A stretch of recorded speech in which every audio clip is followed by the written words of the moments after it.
Hey. Kakati tutandikira ndowooza kakati ku Friday nalina full figure. Full figure nga munyiivu era ayagala kusiba abantu. Asuwinga abantu. Nga bayagala okusiba mulimu keys. Ne maama yagamba kusiba keys nenjukira akafaananyi k'ekitaya. No repeat tenyuma.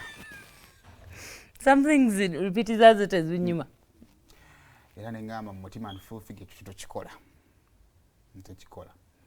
Naye abantu bagamba ddala full figure ina moral authority ku bulamu obwense n'okubaako gwasibola kubanga amuvumye. That's where I was coming. Kwani mbagala kusiba mulimu ne Benson yamukozesa bukati bigundi ebyo azanya buchallenge bwa TikTok. Akola ekiwa. Nakola ekimwanga nakapa nakwata najikwenda kale kubwere kukwagula.